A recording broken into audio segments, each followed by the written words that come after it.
Les orages, phénomène fascinant et dangereux. Imaginez un instant cette scène terrifiante, le ciel s'assombrit subitement au-dessus de votre tête, les nuages noirs s'accumulent à une vitesse impressionnante et soudain un éclair zèbre l'horizon suivi d'un tonnerre assourdissant. Les orages comptent parmi les phénomènes météorologiques les plus spectaculaires et les plus redoutés de notre planète. Chaque année, la Terre est frappée par environ 16 millions d'orages, soit près de 44 milléorages par jour. Ces géants de l'atmosphère peuvent libérer une énergie équivalente à celle de 10 bombes atomiques d'Hiroshima en seulement 30 minutes. Mais comment ces monstres météorologiques se forment-ils exactement? Quels dangers représentent-ils pour nous et nos infrastructures? Et surtout, comment pouvons-nous nous en protéger efficacement? Aujourd'hui, nous plongeons au cœur de ces titans atmosphériques pour percer tous leurs secrets. Si cette exploration des forces de la nature vous passionne autant que nous, n'hésitez pas à vous abonner à notre chaîne et activer la cloche de notification pour ne manquer aucune de nos découvertes scientifiques fascinantes. La naissance d'un orage est un processus complexe qui nécessite la réunion de plusieurs conditions atmosphériques très précises.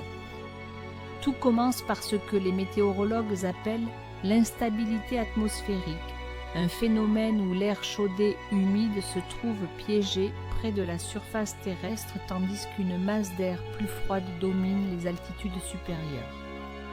Cette configuration crée une situation d'équilibre précaire, comme une bombe à retardement atmosphérique prête à exploser. L'air chaud, étant moins dense que l'air froid, cherche naturellement à s'élever vers les hauteurs, mais il a besoin d'un déclencheur pour commencer son ascension vertigineuse. Ce déclencheur peut prendre plusieurs formes.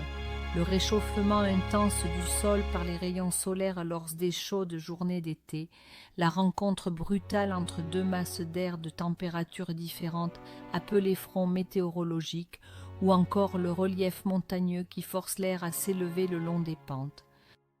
Une fois que l'air chaud et humide commence son ascension, un processus fascinant se met en marche dans l'atmosphère. En s'élevant, cet air se refroidit progressivement à raison d'environ 10 degrés par kilomètre d'altitude et lorsque sa température atteint le point de rosée, la vapeur d'eau qu'il contient commence à se condenser pour former de minuscules gouttelettes d'eau.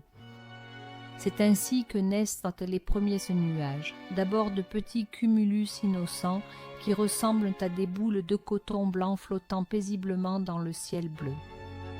Mais si les conditions restent favorables, ces petits nuages vont subir une transformation spectaculaire pour devenir des géants atmosphériques. L'air continue de s'élever de plus en plus rapidement, alimenté par la chaleur latente libérée lors de la condensation de la vapeur d'eau, créant un véritable moteur thermique naturel d'une puissance inimaginable. Les courants ascendants à l'intérieur du nuage peuvent atteindre des vitesses vertigineuses de plus de 160 km par heure, propulsant les gouttelettes d'eau et les cristaux de glace vers les sommets de l'atmosphère. Le nuage grossit, s'étend et s'élève jusqu'à former un cumulonimbus, ce mastodonte atmosphérique qui peut atteindre une hauteur de 15 à 20 km, soit plus de 2 fois la hauteur du mont Everest. Vus du sol, ces nuages ressemblent à d'immenses enclumes géantes dont le sommet s'étale horizontalement lorsqu'il rencontre la tropopause, cette barrière naturelle qui sépare la troposphère de la stratosphère. À l'intérieur de ces cathédrales de nuages, un ballet chaotique se déroule avec des mouvements verticaux d'une violence inouïe où les particules d'eau et de glace s'entrechoquent constamment à des vitesses phénoménales. C'est précisément dans cette danse frénétique que naît l'un des aspects les plus terrifiants des orages, l'électricité statique qui va donner naissance aux éclairs. Les collisions incessantes entre les particules de glace et les gouttelettes d'eau créent des charges électriques, les particules plus légères chargées positivement étant emportées vers le sommet du nuage, tandis que les particules plus lourdes chargées négativement s'accumulent dans la partie inférieure. Cette séparation des charges crée une différence de potentiel électrique gigantesque qui peut atteindre plusieurs centaines de millions de volts, transformant le nuage en un véritable condensateur naturel d'une puissance phénoménale. Lorsque cette tension devient trop importante, l'air ne peut plus résister et un canal conducteur se forme, créant l'éclair qui décharge instantanément cette énergie électrique colossale. Un simple éclair peut transporter un courant électrique de 30 000 ampères et atteindre une température de 30 000 degrés Celsius, soit 5 fois plus chaud que la surface du Soleil. Mais les orages ne se contentent pas de produire des éclairs spectaculaires, ils sont également capables de générer des vents d'une violence extrême qui peuvent dévaster tout sur leur passage. Les mouvements verticaux intenses à l'intérieur du cumulonimbus créent des courants descendants tout aussi puissants que les courants ascendants, et lorsque ces masses d'air froid et dense atteignent le sol, elles se propagent horizontalement à des vitesses qui peuvent dépasser les 180 km/h. Ces vents destructeurs, appelés rafales descendantes ou micro-rafales, sont capables de déraciner des arbres centenaires, d'arracher les toitures des maisons et de projeter des débris comme de véritables missiles. Dans les cas les plus extrêmes, certains orages peuvent même donner naissance à des tornades, ces colonnes d'air en rotation dont les vents peuvent atteindre plus de 400 km/h et qui représentent l'une des forces les plus destructrices de la nature. La grêle constitue un autre danger majeur des orages les plus violents, ces boules de glace qui se forment dans les courants ascendants les plus puissants du cumulonimbus. Les gouttelettes d'eau sont portées si haut dans l'atmosphère qu'elles gèlent instantanément, puis retombent et remontent plusieurs fois dans le nuage, accumulant couche après couche de glace comme un oignon gelé. Plus les courants ascendants sont puissants, plus les grêlons peuvent grossir avant de finalement devenir trop lourdes pour être soutenus et de s'écraser au sol. Certains grêlons peuvent atteindre la taille d'une balle de tennis et peser plus de 500 grammes, transformant le ciel en véritable champ de bataille où ces projectiles de glace s'abattent à des vitesses de plus de 150 km/h. Les dégâts causés par la grêle se chiffrent en milliards d'euros chaque année dans le monde, détruisant les sculptures, endommageant les véhicules et perforant les toitures comme des balles de mitrailleuses glacées.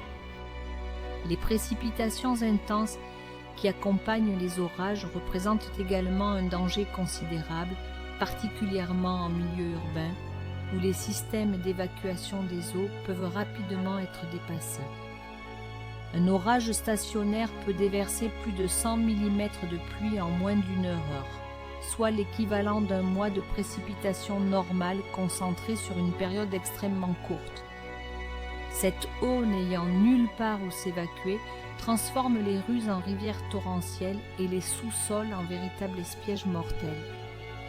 Les crues éclairs qui résultent de ces précipitations extrêmes comptent parmi les phénomènes météorologiques les plus meurtriers, tuant plus de personnes chaque année que les éclairs, les tornades et les ouragans réunis. L'eau peut monter si rapidement qu'elle peut emporter des voitures de plusieurs tonnes comme de vulgaires bouchons de liège, et il suffit de 60 cm d'eau en mouvement pour renverser un véhicule et de seulement 15 cm pour faire perdre l'équilibre à un adulte. Face à ces forces destructrices de la nature, la protection des populations et des infrastructures devient un enjeu majeur de sécurité publique. Les systèmes électriques sont particulièrement vulnérables aux orages, non seulement à cause des impacts directs de foudre sur les lignes et les transformateurs, mais aussi à cause des surtensions induites qui peuvent se propager sur des kilomètres à travers le réseau. Une seule décharge de foudre peut plonger des millions de personnes dans l'obscurité et paralyser des secteurs entiers de l'économie pendant des heures, voire des jours.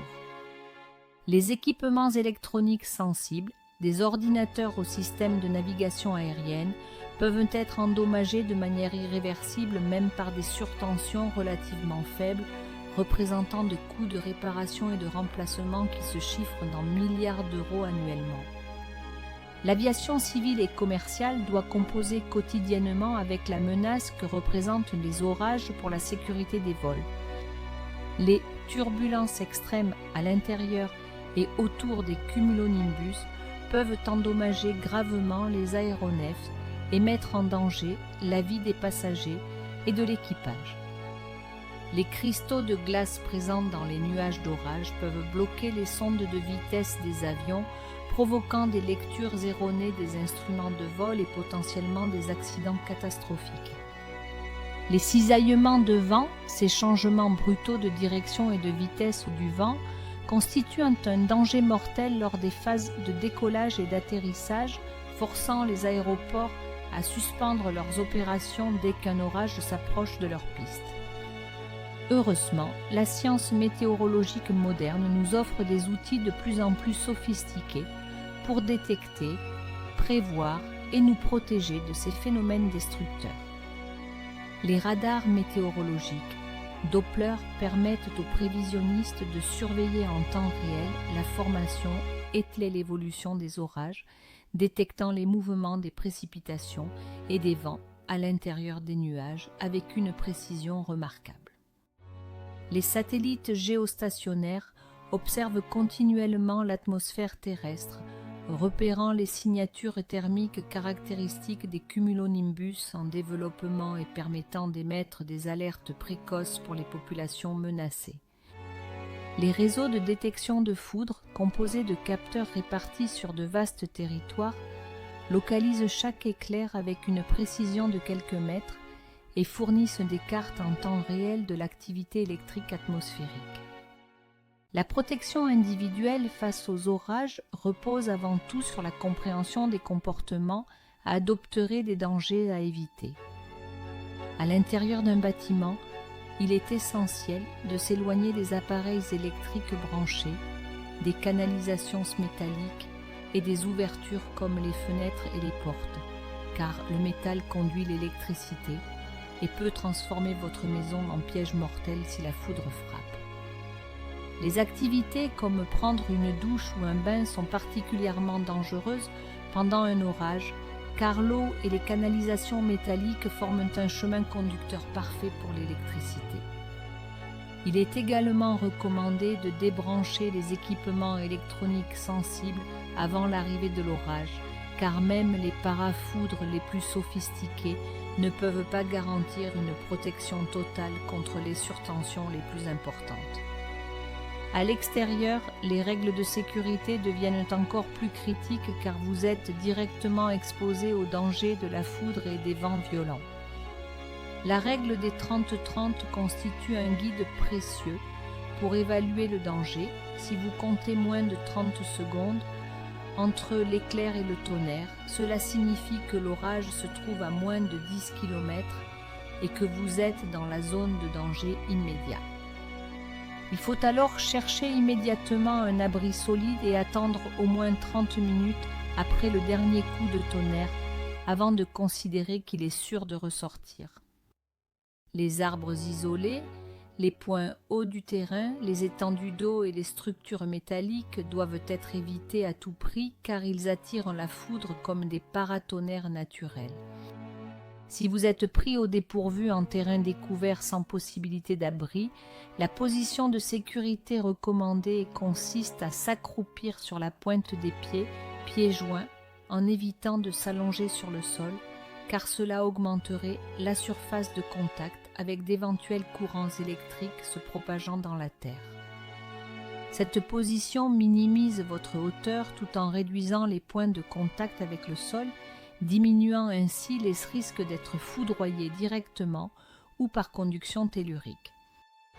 Il faut également se tenir à distance d'autres personnes pour éviter qu'un impact de foudre ne se propage d'une victime à l'autre par conduction.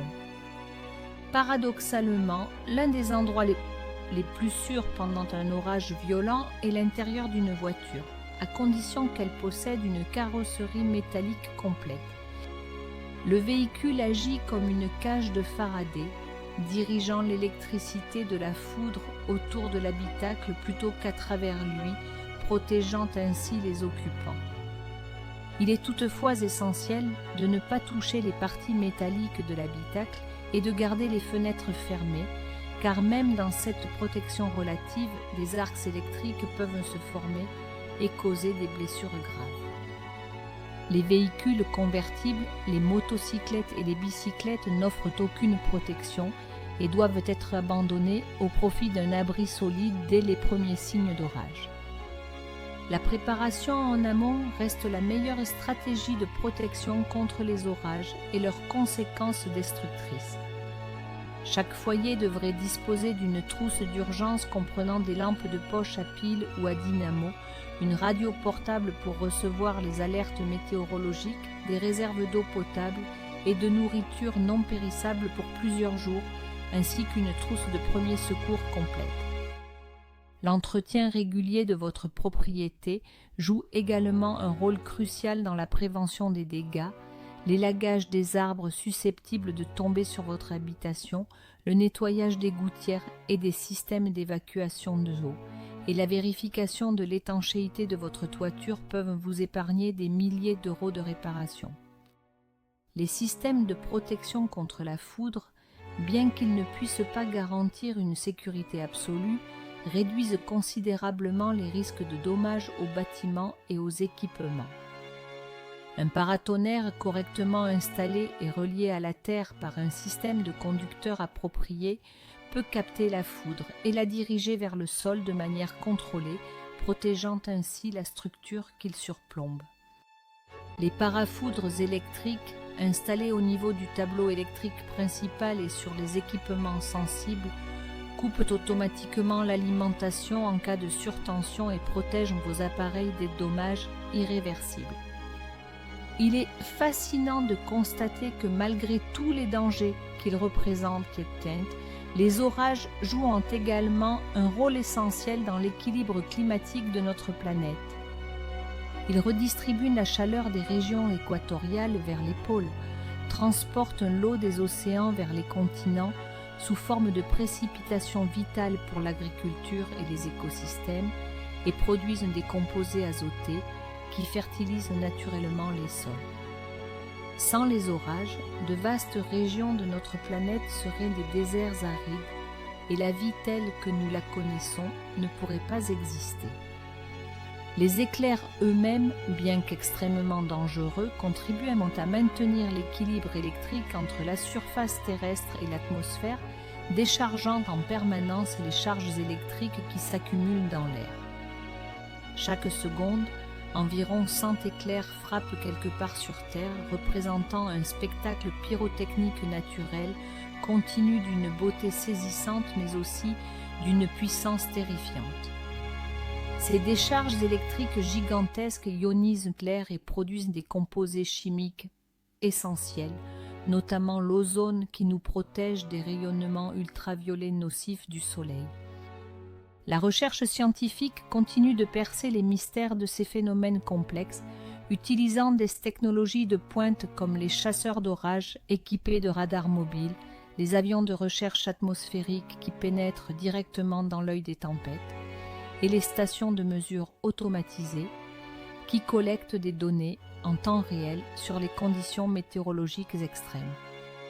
Ces recherches nous permettent d'améliorer constamment nos modèles de prévision, notre compréhension des mécanismes physiques à l'œuvre et par conséquent notre capacité à protéger les populations et les biens contre ces forces de la nature. Les orages supercellulaires, ces monstres atmosphériques capables de persister pendant des heures et de parcourir des centaines de kilomètres, représentent l'aboutissement ultime de la puissance orageuse. Ces systèmes rotatifs, alimentés par des courants ascendants qui peuvent atteindre 300 km/h, sont capables de produire les tornades les plus destructrices, les grêlons les plus gigantesques et les éclairs les plus intenses jamais observés. Leur structure en rotation leur confère une stabilité et une longévité exceptionnelles, leur permettant de maintenir leur intensité destructrice sur de très longues distances et de dévaster des régions entières. La beauté terrible de ces phénomènes naturels continue de fasciner les scientifiques, les photographes et le grand public, rappelant à chaque instant que malgré tous nos progrès technologiques, nous restons humbles face aux forces colossales de la nature. Les orages nous enseignent le respect de ces puissances qui nous dépassent, tout en nous motivant à développer sans cesse de meilleures stratégies de protection et de prévision. Cette connaissance approfondie des orages, de leur formation complexe, des multiples dangers qu'ils représentent et des moyens efficaces de s'en protéger, constitue un atout précieux pour tous ceux qui souhaitent vivre en harmonie avec les caprices de notre atmosphère terrestre.